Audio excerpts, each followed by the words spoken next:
मैं प्रकाश पांडे प्रकाश इंस्टीट्यूट में आप सभी का हार्दिक स्वागत करता हूं। आज हम लोग आधुनिक भारत में एक अति महत्वपूर्ण टॉपिक लेके आए हैं। वह है विदेशों में क्रांतिकारी आंदोलन का प्रसार। आखिर विदेशों में क्रांतिकारी आंदोलन भारत से निकल के कैसे गया, किस तरह गया, कहाँ पे क्या क्या गया, इन सब पे बातें करेंगे। ये बहुत ही महत्वपूर्ण टॉपिक है। यहाँ से प्रश्न पूछे जाते हैं। भारतीयों को लगने लगा कि केवल हिंदुस्तान में ही अंग्रेजों के खिलाफ, ब्रिटेन के खिलाफ आवाज़ उठाना उचित नहीं है। इस आवाज़ को हमें विदेशों में भी उठाना चाहिए ताकि विदेशी सहायता हमें मिल सके, विदेश भी जान सके कि आखिर भारत के अंदर स्थिति है क्या, भारत के अंदरूनी मामलों में कैसे ब्रिटेन हस्तक्षेप करता है, भारत को कैसे सताता है, कैसे आर्थिक शोषण करता है। इसके खिलाफ आवाज़ उठाने के लिए कुछ भारतीय विदेश की यात्रा भी किए, विदेश में भी इन्होंने अपनी बातें उठाने का काम किया। इस क्रांतिकारी आंदोलन में उन्होंने वैध प्रचार करने का काम किया, लीगल उन्होंने प्रचार करने का काम किया ताकि स्वतंत्रता आंदोलन को समर्थन प्राप्त किया जा सके, स्वतंत्रता आंदोलन में सपोर्ट हासिल किया जा सके। इनका मूल मकसद था कि हम ब्रिटेन में जाकर, संयुक्त राज्य अमेरिका में जाकर, अफगानिस्तान में जाकर, जर्मनी में जाकर, पेरिस में जाकर हम इस स्वतंत्रता आंदोलन का प्रचार करें। वहाँ पे हम एक तरह से स्वतंत्रता गतिविधियों को बढ़ाने का काम करें, आंदोलन को तेज करने का काम करें। इसी कारण यहाँ से 1905 में जो स्वदेशी आंदोलन चल रहा था, उसके बाद तमाम जो क्रांतिकारी थे उनका विदेशों में पलायन हुआ और विदेशों में जाने के पश्चात उन्होंने क्रांतिकारी आंदोलन को फैलाने का काम किया। इसमें हम सबसे पहले लंदन को देखते हैं कि कैसे क्रांतिकारियों का हॉट स्पॉट बन गया लंदन, कैसे वह लंदन फेमस हो गया क्रांतिकारियों के लिए, भारतीय क्रांतिकारियों के लिए। इस पर हम चर्चा करते हैं। यहाँ पर हम बातें करें तो लंदन में एक प्राचीन क्रांतिकारी रह रहे थे जिनका नाम था श्यामजी कृष्ण वर्मा। श्यामजी कृष्ण वर्मा ने 1905 में एक संगठन की स्थापना किया था जिसे इंडिया होम रूल सोसाइटी कहा जाता है। इंडिया होम रूल सोसाइटी कहा जाता है और इसकी स्थापना 1905 में किया गया था। ये प्री में भी प्रश्न पूछा जा चुका है कि इंडिया होम रूल सोसाइटी की स्थापना कब किया गया था। श्यामजी कृष्ण वर्मा के द्वारा लंदन में 1905 में किया गया था। श्यामजी कृष्ण वर्मा ने इसका उपाध्यक्ष अब्दुल्ला सुहरावर्दी को बनाया, जबकि बाकी अध्यक्ष बने रहे, संस्थापक अध्यक्ष इस संगठन का बने रहे। उन्होंने एक पत्रिका भी निकाली इस इंडिया होम रूल सोसाइटी से, जिसे इंडियन सोसाइटी कहा जाता है। इंडियन सोसाइटी के नाम से, सोशियोलॉजिस्ट के नाम से पुकारा जाता है। यहाँ पर देखिए एक सवाल है, इंडिया होम रूल सोसाइटी कभी कभी हिंदी में दे देता है, हिंदी मीडियम से जो लोग भी देते हैं वो पूछ दिया जाता है कि श्यामजी कृष्ण वर्मा ने निम्नलिखित में से किसकी स्थापना किया था, तो भारत स्वशासन समिति, इसको हिंदी में कहा जाता है भारत स्वशासन समिति। श्यामजी कृष्ण वर्मा ने यहाँ पे लंदन में इंडिया हाउस की भी स्थापना किया। उनका मकसद ये बन गया कि अगर यहाँ पर हम एक ऐसा प्लेस बना दें, एक ऐसा स्थान बना दें जहाँ पर कोई भारतीय आए तो उसमें ठहर सके, रुक सके, एक हॉस्टल के रूप में उसे बनाने का काम किया। हॉस्टल के रूप में उसे सेटअप करने का काम किया, उसे बनाने का काम किया। और इसी इंडिया हाउस हॉस्टल में तमाम जो भारतीय क्रांतिकारी थे वो सब जाके यहाँ पे रुकने लगे, सब जाके यहीं पे रुकने लगे। मदन लाल धिंगरा हो, बी.डी. सावरकर हो या तमाम क्रांतिकारी युवा हों, सब जाके इसी में रुकने लगे। पहले से ऑलरेडी पारसी परिवार से संबंधित थी मैडम भीखाजी कामा, जिसे भारत की स्वतंत्रता की जननी कहा जाता है। स्वतंत्रता की जननी कहा जाता है मैडम भीखाजी कामा ने। मैडम भीखाजी कामा यहाँ पर यहाँ पर इंडिया हाउस में रहती थी, लेकिन देखा कि तमाम जो क्रांतिकारी भारत के हैं सब आके रुक गए हैं, इसलिए यहाँ से वो जर्मनी चली गई। और जर्मनी जाने के पश्चात उन्होंने 1907 में स्टुटगार्ट में भारतीय तिरंगा को फहराने का काम किया। इसी कारण उन्हें मैडम भीखाजी कामा को इंडियन मदर रेवोल्यूशन कहा जाता है, भारत के स्वतंत्रता की जननी के नाम से पुकारा जाता है।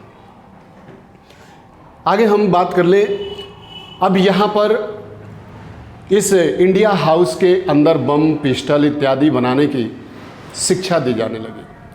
और जब शिक्षा दिया जाने लगा तो उसी दरमियान लंदन टाइम्स ने एक कवरेज किया, और जिस कवरेज में उसने कहा कि इसमें ब्रिटेन विरोधी गतिविधियां चलाई जाती हैं।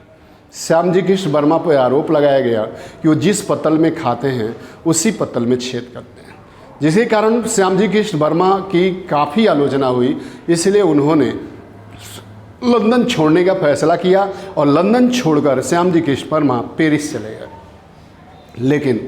लेकिन उनके पेरिस जाने के बाद इस इंडिया हाउस का कमान बीडी सावरकर के हाथों में आया, विनायक दामोदर सावरकर के हाथों में आया, जिनका आज जन्मतिथि है। आज वही बीडी सावरकर ने इसे एक तरह से क्रांतिकारी अड्डा बनाने का काम किया, और यहीं पर 10 मई 1908 को गदर दिवस मनाया गया। गदर दिवस मनाया गया।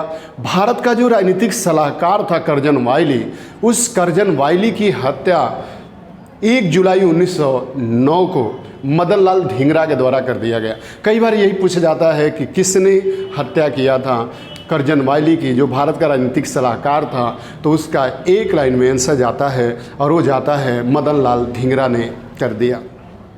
इसी समय बीडी सावरकर को और उनके साथियों को लंदन से गिरफ्तार करके लाया गया नासिक षड्यंत्र केस के तहत, और उन्हें एक काला पानी की सज़ा देकर पोर्ट ब्लेयर के सेलर जेल में भेज दिया गया। ये तो रहा ब्रिटेन का, लंदन का मामला। लंदन के बाद हम बातें करें अमेरिका में भी क्रांतिकारी आंदोलन का विस्तार हुआ। 1906 ईस्वी से ही वहाँ पर एक क्रांतिकारी रह रहे थे जिनका नाम था द्वारिका नाथ दास। और द्वारिका नाथ दास ने एक वहाँ पे संगठन बना रखा था भारतीयों का, जिसे भारतीय स्वतंत्रता लीग कहा जाता है। और भारतीय स्वतंत्रता लीग के द्वारा एक पत्रिका भी निकाली जाती थी, जिस पत्रिका का नाम था आगे हम बातें करें तो यहाँ पर गदर पार्टी, यहीं पे गदर पार्टी की स्थापना की गई। गदर पार्टी की स्थापना किसने किया, ये प्रश्न पूछा जाता है।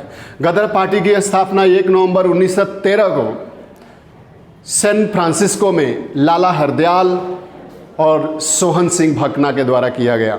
इस गदर पार्टी के अध्यक्ष सोहन सिंह बने, और इस गदर पार्टी ने भारतीय स्वतंत्रता के आवाज़ को बुलंद करने का कार्य किया। और इस गदर पार्टी के द्वारा एक पत्रिका भी निकाली गई, जिसे गदर पत्रिका कहा जाता है। गदर पत्रिका सबसे पहला अंक किस में निकला, ये पीसीएस के प्री में पूछा जा चुका है। गदर पत्रिका का पहला अंक निकला उर्दू में, दूसरा पंजाबी में, तीसरा मराठी में, चौथा अंग्रेजी, पांचवा हिंदी और गुजराती में।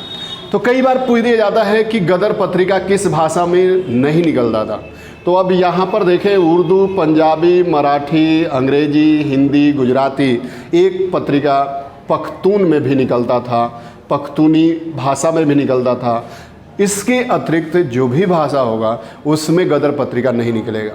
इसको बस इतने ही को याद रखना है। बाकी तमिल, मलयालम में तमिल, तेलुगु, बंगला, उड़िया, ये इत्यादि भाषाओं में देखा जाए तो गदर पत्रिका नहीं निकलता था। इस गदर पत्रिका के माध्यम से स्वतंत्रता का आवाज़ बुलंद किया जाता था। गदर के जो सहयोगी थे, गदर के जो क्रांतिकारी थे, उन्हें प्रशिक्षित करके भारत में क्रांतिकारी गतिविधियाँ फैलाने के लिए भेजने का भी कार्य किया जाता था। आगे हम बात कर ले अफ़गानिस्तान के बारे में। और अफ़गानिस्तान में क्रांतिकारी गतिविधियों की भी शुरुआत हुई। भारत से निष्कासित चल रहे राजा महेंद्र प्रताप ने यहाँ पर अपने सहयोगी बरकतुल्ला के साथ मिलकर उन्होंने यहाँ पर भारत की अस्थायी सरकार का गठन किया। कई बार पूछा जाता है कि सबसे पहले भारत का अस्थायी सरकार कहाँ पे गठित किया गया था, कहाँ पे गठित किया गया था, तो उसका एक लाइन में आंसर जाता है अफ़गानिस्तान में गठित किया गया था। और इसे अफ़गानिस्तान में इसे गठित करने का काम किसने किया था? राजा महेंद्र प्रताप ने किया था। राजा महेंद्र प्रताप इस अस्थायी सरकार के राष्ट्रपति बने थे और प्रधानमंत्री बरकतुल्ला को बनाया था। यह सरकार कब गठित किया गया था? 1915 में गठित किया गया था। जैसे सरकार गठित किया गया, इससे सरकार को विदेशियों के द्वारा मान्यता भी प्रदान कर दिया गया।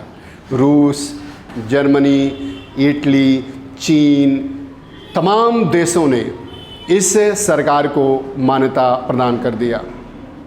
आगे देखा जाए तो जर्मनी में रास बिहारी बोस इत्यादि लोगों ने मिलकर देखा जाए तो यहाँ पे क्रांतिकारी गतिविधियों को फैलाने का काम किया और आगे चलकर यहाँ पर आज़ाद हिंद फौज की भी स्थापना हुई।